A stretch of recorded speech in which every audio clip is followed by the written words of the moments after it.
गोसाई जी के पुत्र भी छोटे से ही थे, उनसे कहते ये क्यों नहीं आते, तो वो बच्चे कहते ये नहीं आते, इनको रहने दो, चलो हम खेलते हैं। गोटी खेलते थे। एक बार गोसाई जी के दोनों वो बालक अपने नानी के घर चले गए घूमने, गर्मियों की छुट्टी में। राम प्रसाद जी का रोज का नियम था, दोपहर में गोटी खेलने आते थे। आज गोटी लेकर के आए। जब तक वो दोनों नहीं आते थे अकेले खेलते थे। आकर के अकेले खेलने लगे। देखते देखते बोले अब बहुत देर हो गई, आए नहीं। तब ठाकुर जी की ओर देख के बोले आज तुम्हारे दोनों छोटे भाई नहीं आए खेलने? अरे अब तो आ जाओ, कहां भीतर बैठे रहते हो सज धज के तैयार होके? अरे तुमको क्या पता कितना आनंद आता गोटी खेलने में, देखो मैं खेल के दिखाऊं। तो ठाकुर जी के सामने खेल खेल के दिखावे। तो ठाकुर जी का इतना मन हुआ खेलने का। मंदिर में एक दरबान था और एक बूढ़े से गोसाई जी थे, वो आसपास घूम रहे थे। ठाकुर जी बोले इनके सामने कैसे जाऊं? तो भगवान ने कुछ इच्छा प्रकट की, तो दरबान को तो बहुत जोर से उसका पेट खराब हुआ। वो भागा लघु शंका दीर्घ शंका के लिए। ऐसा पेट खराब हुआ कि आवेगा नहीं आधे घंटे से पहले। और जो गोसाई जी मंदिर में घूम रहे थे उनको बहुत जोर की भूख लगाई। सोचने लगे अभी भोजन करके आया था, पता नहीं भूख क्यों लग रही है। वे वापस मंदिर के पीछे अपने घर चले गए। पंडिताइन से बोले भोजन बनाओ, भूख लगी है, बड़ी जोर की भूख। अब मंदिर में कोई नहीं। इतने में ही ठाकुर जी ने, जो ऐसे खड़े रहते थे, बंशी तो रखी अपने फेंट में, हाथ वाथ सीधे किए और एक छलांग मार के आ गए नीचे। और आकर के बोले रोज मुझे परेशान करता है, रोज आकर के गोटियों से चिढ़ाता है, चल तू बहुत बड़ा खिलाड़ी बनता है, मैं खेल के दिखाता हूं। आओ। तो वो इतना खुश राम प्रसाद, अरे इतने दिनों से आता हूं, तुम कितना मीठा बोलते हो, अरे तुम खेलने आया करो। सुनो इधर रुकना। बोले क्या हुआ? तुम कितने सुंदर हो, तुम्हारे नेत्र, तुम वहां खड़े रहते हो तब भी सुंदर लगते हो, लेकिन अभी नीचे आए तो कितने अच्छे लग रहे हो। ठाकुर जी बोले चल बात मत बनावे, तो को खेल के दिखाऊं। तू बता कैसे खेलता है? तो राम प्रसाद एक गोटी मारे। बोले अच्छा तेने एक गोटी हटाई, अब देख तू 10 गोटी लगा, मैं एक संग हटाऊंगा। ठाकुर जी बिल्कुल ऐसे हो गए जैसे मानो मधुमंगल श्रीदामा आ गए हो, और लेट करके ऐसे गोटी मारे, 10 की 10 गोटियां उड़ा दें। और राम प्रसाद तो था के मार मार के हंसे। बोले भैया गोसाई जी के दोनों बालकों से बढ़िया तो तुम हो, अब उनके संग नहीं, मैं तो तुम्हारे संग ही खेलूंगा। ठाकुर जी मानो अब ये भी सोचते जा रहे हैं दरबान और गोसाई आवे उससे पहले पहले खूब खेले ठाकुर, झिक्के खेले। लेकिन राम प्रसाद तो उनकी झांकी देखता रह गया। बार बार जाके उनका हाथ पकड़े। ठाकुर जी ने कहा भयो कितना अच्छा लगता है ना आपको स्पर्श करके, कितने बढ़िया, ये ऐसा हमारी तो त्वचा नहीं है, तुम्हारी कैसे हो गई? फिर ठाकुर जी के पास जाके जोर से सूंघे, कितनी बढ़िया सुगंधी आती है तुम में से। अरे एक मिनट रुको तो। ठाकुर जी की ठोड़ी पकड़ ले, तुम्हारे नेत्र कितने सुंदर हैं, नासिका कितनी बढ़िया है। ऐसे ठाकुर जी को देखे और ठाकुर जी उस पर मोह, अरे इन को खेल अंदर, चल आजा मेरे संग खेल। इतने में ही दरबान और गोसाई जी दोनों आ गए। सो ठाकुर जी ने क्या किया, अपनी फेंटा खोली और राम प्रसाद की जितनी गोटी थी सब भर के फेंटा में बांध के ठाकुर जी जाके खड़े हो गए वहीं पे। अब वो राम प्रसाद सामने खड़ा है, सामने खड़े होकर के रो, मेरी गोटी ले गए हो, मेरी गोटी ले गए हो, अरे ये तो चोर है, ये तो छलिया है। और जोर जोर से चिल्लावे, हाथ पैर पटके, और कभी कुछ करे कभी कुछ करे, कभी कुछ हिलावे। गोसाई जी बोले क्या बात है, ये हल्ला क्यों करता है राम प्रसाद? आए मेरी गोटी ले गया, मेरी गोटी ले गया, इसको खींच के लाओ, मेरी गोटी मेरे को वापस करो, मैं नहीं आऊंगा कल से खेलने, बड़ी मुश्किल से मैंने इकट्ठी करी, जे लेके भाग गया भीतर। और ठाकुर जी मंद मंद मुस्कुरा रहे हैं। गोसाई जी बोले क्या बोलता है, अब मेरी गोटी ले गया भीतर। कहां ले गया गोटी? मेरी गोटी लेके गया, इसके फेंटा में रखी मेरी गोटी। गोसाई जी बोले ये ठाकुर जी की थाल है, थाल में खिलौने रखे थे ठाकुर जी के, ये देख सोने की गोटी, चांदी की गोटी, कहां है तेरी गोटी? यहां नहीं है, फेंटा में है, ये जो बगल में फेंटा बंधा इसमें है मेरी गोटी। गोसाई जी बोले तेरे लिए फेंटा नहीं खोलूंगा मैं ठाकुर जी का। तो बोले मैं भी यहीं प्राण त्याग दूंगा, गोटी लेके जाऊंगा अपनी, मैं सिर मारूंगा अभी अभी जमीन में अपना। और छोटा बालक वो तो ऐसे ही करता है, और छोटा बालक राम प्रसाद और जाकर के ऐसे सिर मारे अपना जमीन में, बोले मेरी गोटी दो। गोसाई जी बोले रुक जा रुक जा रुक जा, मत मार, अभी देख तेरे सामने फेंटा खोलता हूं। बाहर दरबान भी आ गया, बोले अब तू आज चला जा, कल से नहीं आने दूंगा तुझे। चिल्ला रहा है, जिद कर रहा है, खोल दो गोसाई जी आप फेंटा। और जैसे ही गोसाई जी ने फेंटा खोला, कड़ कड़ कड़ कड़ करके सारी गोटियां उसमें से गिर गई, नीचे फैल गई। ठाकुर जी की सोने चांदी की गोटियां हैं, वो तो सामान्य गोटी, उसको हमारे यहां कंचा बोलते हैं, ऐसे हरे नीले गुलाब ऐसे रंग के होते हैं। गोसाई जी बोले ये तो राम प्रसाद तू ही खेलता है ना इनसे। बोले हाँ मैं वही तो कह रहा, ये मेरी लेके मेरी गोटी वापस करो। और वो गोसाई जी के हाथ कांपे, पैर कांपे, और वो ठाकुर जी की ओर देखें। बोले राम प्रसाद भीतर आके फेंटा में नहीं बांध सकता। हे नाथ, ये आपकी कोई लीला है क्या, ये आपकी कोई कृपा है क्या? इतने में ही श्री गोविंद देव जी मंद मंद मुस्का गए, हल्की सी झांकी गोसाई जी को दिख गई। आहा जय जयकार करने लगे, श्री राधा गोविंद देव की। अरे ये तो खेल के रसियां हैं। और राम प्रसाद को गोटियां देख करके हृदय से लगा लिया। बोले भैया अब सही सही बताते ने क्या अनुभव किया? बोले ये कूद के नीचे आए थे और ऐसे लेट लेट करके गोटी खेल रहे थे, 10-10 गोटी एक साथ उड़ा रहे थे, ऐसा कर रहे थे वैसा कर रहे थे। गोसाई जी के तो नेत्र पुलकित हो गए। जाके उनके माता पिता को ये बात बताई। बोले कि तुम्हारा बालक सामान्य नहीं है। माता पिता बोले वो तो हम जानते हैं कि ये सामान्य नहीं है, तुम पर जरूर कोई भगवत कृपा हुई है, क्या कुछ अनुभव हुआ था क्या पूर्व में? तब उनके पिताजी ने ये रहस्य बताया कि मैं तो विरक्त हो गया था, मुझे राम जी ने आकर के कहा कि 2 शब्द कहे ब्याह करो, तब मैंने विवाह किया, इस बालक का जन्म हुआ, तो राम जी की कृपा से वंश बढ़ा, इसलिए इसका नाम राम प्रसाद। तब उन्होंने सब बात बताई। बोले गोविंद देव जी इसके साथ खेलते हैं। ऐसे श्री राम प्रसाद नामक भक्त हुए। फिर धीरे धीरे उनको कथा में रुचि, आचार्यों में रुचि, फिर ठाकुर जी की उन्होंने एक बार झांकी देख ली, फिर अपने आप ही उनका खेल कूद से मन हट गया, फिर वो भजन में भक्ति में लग गए। गोविंद देव जी को खूब रिझाया और रिझा रिझा करके खूब श्री गोविंद देव जी के साथ आनंद किया। ऐसे भक्त रामदास। तो भगवान का प्रभाव तो सब जानते हैं। हम जब भगवान को देखते हैं तो हम सब जानते हैं कि ये महाभारत के युद्ध में गीता का ज्ञान देने वाले, शंख चक्र गदा पद्म धारण करने वाले, त्रिभुवन नायक त्रिलोकीनाथ परमात्मा है। ये प्रभाव तो सब जानते हैं, पर उनका स्वभाव भी तो बताइए, वो कैसे हैं? छोटे से राम प्रसाद के साथ गोटी खेलने उछल जाते हैं, मधुमंगल श्रीदामा के साथ ऐसी ऐसी लीला करते हैं। अरे ये बातें तो चलो द्वापर की हैं, कलिकाल में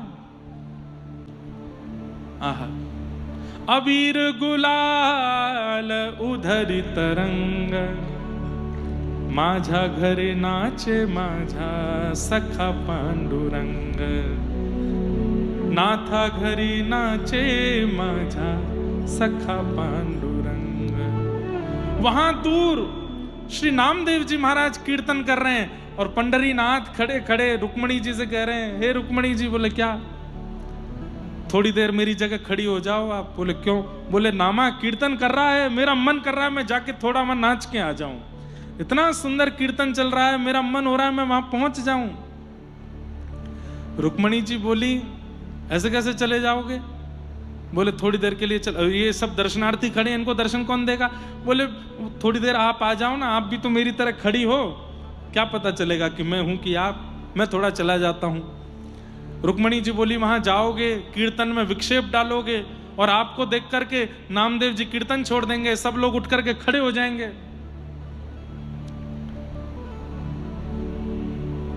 बोले आप अपनी चुनरी हमको दे दो। तो रुक्मणी जी की चुनरी लेकर के ऐसे ढक करके केवल नेत्र नेत्र दिख रहे हैं, और श्री पंडरीनाथ भगवान पंढरपुर की गलियों से छुपते छुपाते और श्री चंद्रभागा जी के तट पर, वहाँ वालवंट जो वहाँ का तट है, वहाँ सब रसिक संत मिलकर के उछल उछल करके कीर्तन कर रहे थे। ठाकुर जी भी जाकर के वहाँ उन रसिकों के बीच में खड़े हो गए। रुक्मणी जी से वचन दे के आए थे 2 मिनट सुन के आ जाऊंगा बस, लेकिन जैसे ही वहां पहुंचे नेत्र बंद हो गए, ठाकुर जी झूमने लगे और धीरे धीरे झूमते झूमते थोड़े उछलने लगे, उछलते उछलते वेग से कूदने लगे और कूदते कूदते असंख्य भक्तों के बीच में आ गए। ठाकुर जी की अचानक से चुनरी उतर गई, सिर पर खूब सुंदर मुकुट धारण किया है, आहा कस्तूरी की सुगंधी आ रही है, गले में तुलसी माला पहनी हुई है और ऐसे कमर पर हाथ धर के झूम झूम करके विठोबा नृत्य कर रहे हैं और सब भक्त समाज देख करके आनंदित हो रहे हैं ठाकुर जी को। ये ठाकुर जी का स्वभाव है कि वो इतने प्रभावशाली होते हुए भी भक्तों के सुंदर भाव को छोड़ नहीं पाते, पहुंच जाते हैं। नारद जी महाराज ने आके वेदव्यास जी से कहा, भगवान का स्वभाव नहीं, भगवान का प्रभाव नहीं, स्वभाव बताओ, उनका स्वभाव कैसा है, वो कैसे प्रेमी हैं अपने भक्तों के, इसके बारे में थोड़ा बताओ, तब तुम्हारे मन को शांति मिलेगी। और तब श्री वेदव्यास जी महाराज ने रचना करते हुए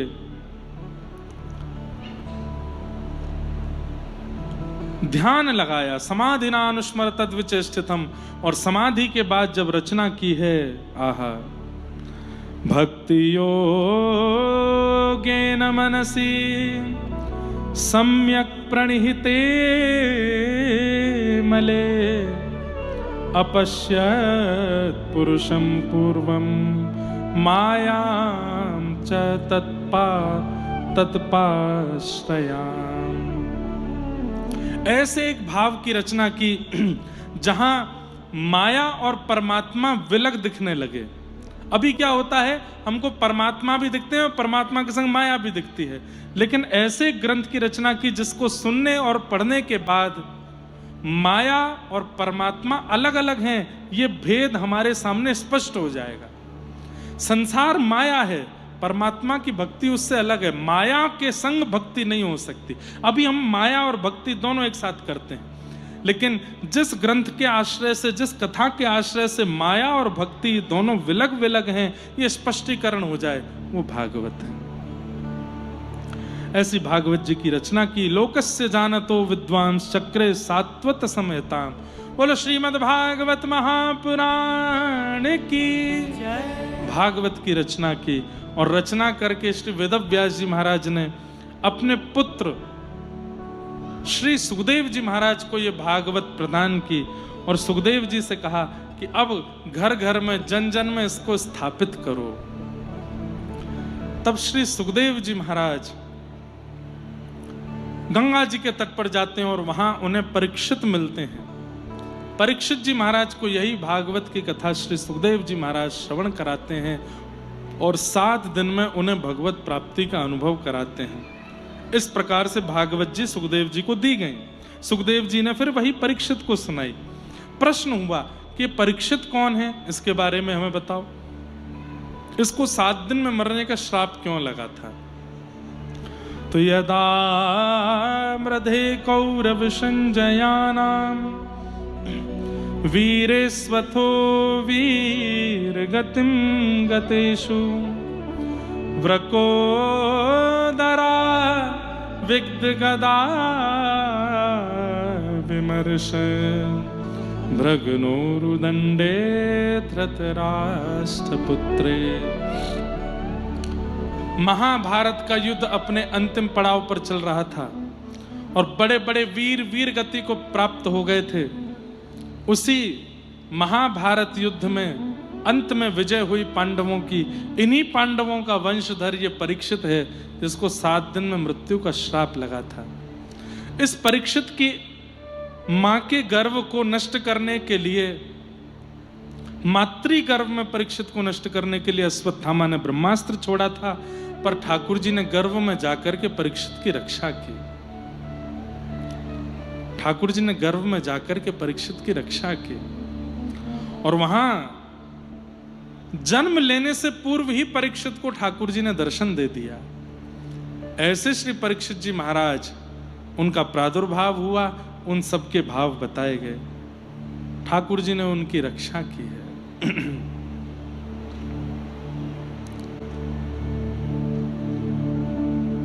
बहुत सुंदर भाव। हमारे उत्तर भारत में पंढरीनाथ को स्मरण करके हम लोग कभी कभी कथाओं में गाते हैं हिंदी भाषा में।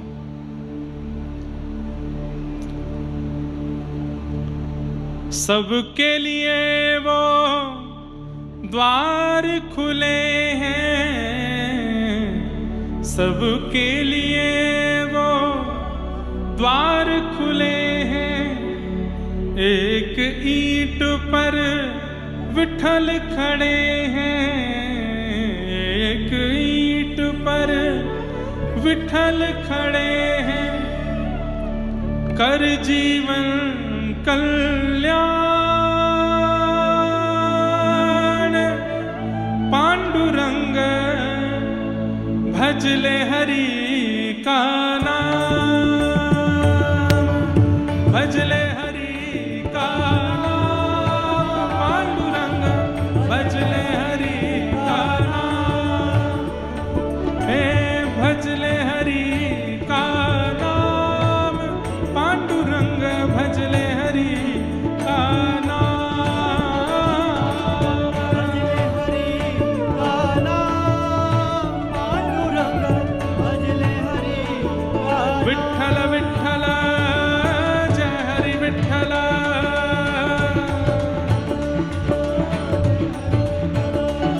श्री विठ्ठल विठ्ठल जय हरि विठ्ठल।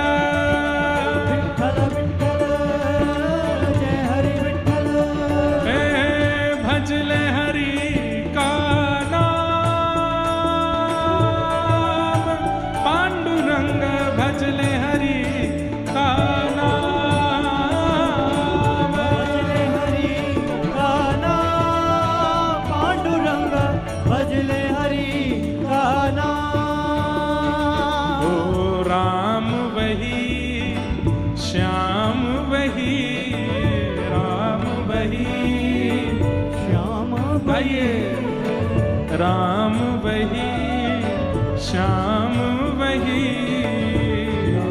वही श्याम वही है। कृष्ण वही बलराम वही, कृष्ण वही बलराम। राम वही सब में समाई जिसकी छाया, समाई जिसकी छाया। जिसका भेद वेद ना पाया, का भेद वेद न पाया। वो है शक्ति महान, पांडुरंग भजले हरि का नाम, भजले हरि का नाम, पांडुरंग भजले हरि का नाम। हे भजले हरि का नाम, पांडुरंग भजले हरि का नाम। भजले हरि का नाम, पांडुरंग भजले हरि। करताल बजा के गाओ। हे हरि विठ्ठल विठ्ठल जय हरि विठ्ठल।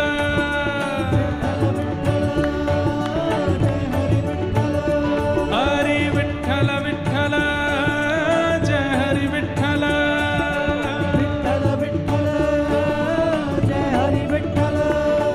हरि विठ्ठल विठ्ठल जय हरि विठ्ठल। विठ्ठल विठ्ठल जय हरि विठ्ठल। हे विठ्ठल विठ्ठल जय हरि विठ्ठल। विठ्ठल विठ्ठल जय हरि विठ्ठल। हरि विठ्ठल विठ्ठल जय हरि विठ्ठल। विठ्ठल विठ्ठल जय हरि विठ्ठल। हरि विठ्ठल विठ्ठल जय हरि विठ्ठल। विठ्ठल विठ्ठल जय हरि विठ्ठल। पंढरपुर की महिमा न्यारी, पंढरपुर की महिमा न्यारी। आते हैं लाखों नर नारी, आते हैं यहाँ भुवन उसके लिए है कोई नहीं छोटा, उसके लिए है कोई नहीं छोटा, उसके लिए नहीं कोई